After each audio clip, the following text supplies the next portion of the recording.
So guess what? Leica has just released a firmware update for this bad boy, the Leica Q2, and it's awesome. So let's talk about it.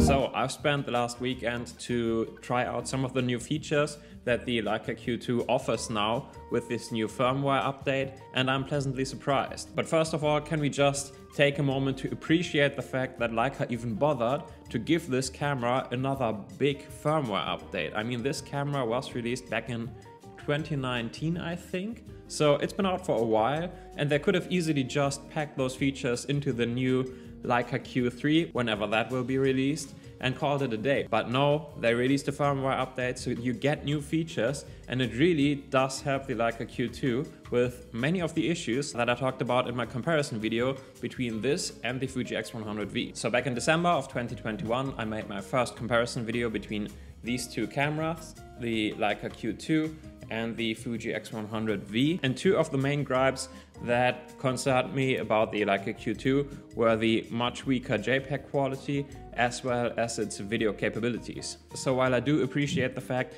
that this is a photography first camera for probably more than 90% of the users who actually went out and bought one, I think it's still worth it to talk about the new video features. But huge disclaimer, I haven't actually had many opportunities to give it a try yet because, again, the firmware update has only been out for a couple of days now. And I also ran into an issue with the SD card because apparently the SD card I'm currently using in the Leica Q2 is too slow to record the new 10-bit 422 video footage. But with that being said, I think that it is a huge step up that you can now actually record 10-bit 422 footage on this camera, which with its f1.7 aperture and its integrated stabilization actually makes for quite a good on-the-go video shooter, especially for stuff like atmospheric B-roll or maybe a talking head section. It actually works quite well. The only thing that it's still missing is a proper log format, so you still gotta use the natural profile, maybe flatten it out a bit by turning down the contrast and the saturation all the way. It's still no log profile, but maybe you do get a bit more flexibility in grading and post with those new 10-bit files. Again, I haven't really been able to give it a proper try, but I will do that at some point going forward once I got a new SD card that can actually keep up with the writing speed that is apparently required for those new files. With that out of the way though, let's get into the meat and potatoes, which is the new metering mode and the new options you get for your JPEGs. The metering mode is relevant no matter if you shoot JPEG or RAW. It's just a matter of exposing your image. But I think the new JPEG features combined with the new metering mode is where it's at. And that is true no matter if you shoot JPEG or JPEG and RAW. If you haven't seen my latest video comparison between the Leica Q2 and the Fuji X100V,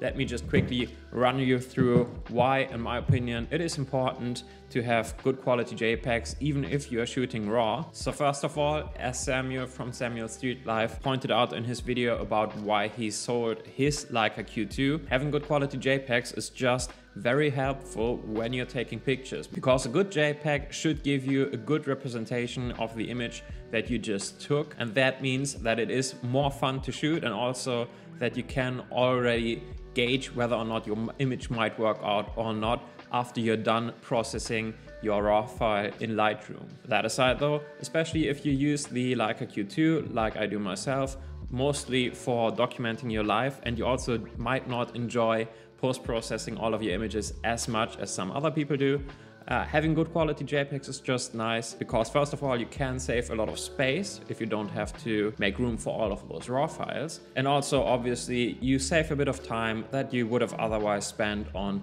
editing those images. So in my previous video I said that I much prefer the JPEGs that I get straight out of my Fuji cameras over the JPEGs that I got straight out of my Leica camera, but with this new firmware update it's actually much closer than before. First of all, again, there is that new metering mode that automatically exposes your image according to the brightest light source in the image. That was also always the way I went because I found it much easier to recover the shadows in post than the highlights. But even though that is kind of what I did instinctively anyways, Until now, when I took the shot, it always looked severely underexposed, and I just had to hope and pray that there would be enough information in the shadows left for me to work with in Lightroom. Now though, there is that new option called IDR, or Intelligent Dynamic Range. You can set it anywhere from off to high, or just leave it on auto, which is exactly what I did, and I think it worked out pretty well. What this option does, as far as I understand it, is that it recovers some of the shadows to give your JPEGs an overall more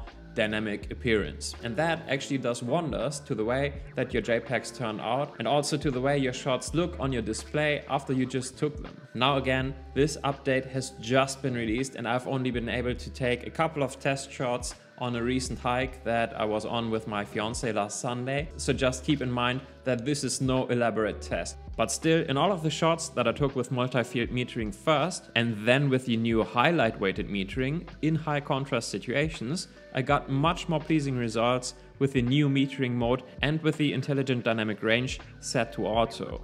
There were almost no drawbacks or exposure issues in the shadow areas either. Just look at these stairs leading out to an open field. With the usual multi-metering mode, the sky is completely blown out and beyond recovery.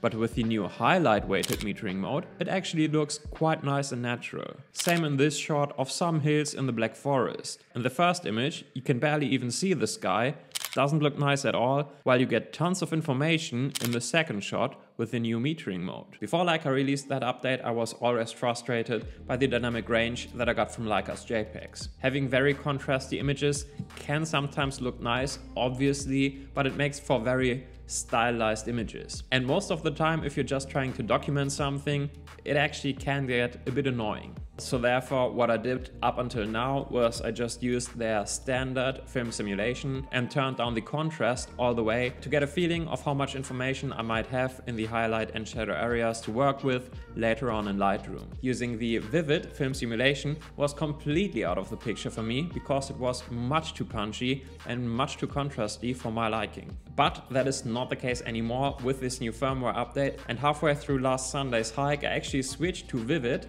and actually even turned up the contrast by 1 point, and I was pleasantly surprised by the shots that I got. Just check out the images of this forest way, first with the standard profile and contrast turned down to -1, then with the contrast set to 0, and then with the vivid profile and contrast turned to +1. I actually really like it.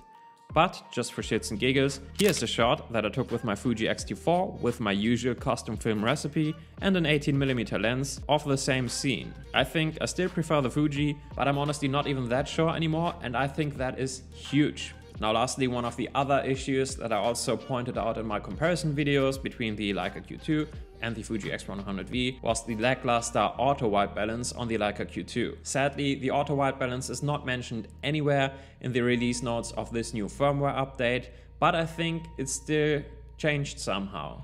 That might only be wishful thinking on my part, but it feels to me like the Q2 renders warm lights more realistic and more orangey now, where it used to render them more yellow-greenish. Now again, I can't say if that's just the impression that I got from the few shots that I took in Blue Hour last evening, or if that's actually something that they also worked on with this new firmware update. Might just be wishful thinking on my part, so just take this with a grain of salt. But anyway, before we wrap this video up, there are also other features that came with this new firmware update, like the fact that you can now also tweak the shadow and highlight settings in your film simulation profile, which is nice, as well as other features and benefits, like for example, you can now update your camera firmware via the Leica app, and you can use it for geotagging and all that stuff. But honestly, I'm not really that interested in that stuff, so I haven't actually tested any of that. So this was just a short update video because I think that this new firmware release is a huge update and makes a huge difference to the way that you can use your Leica Q2. I've had a ton of fun using it last weekend, and I really honestly just do appreciate the fact that Leica even bothered to give this so many new features in a firmware update, even though this is by now a 3-year-old camera, and I guess the Leica Q2 is probably just 1 or maybe 2 years away from now, not sure.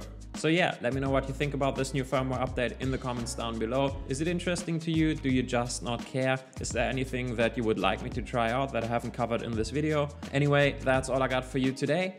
Thank you so much for watching. Until next time, take care. Bye bye.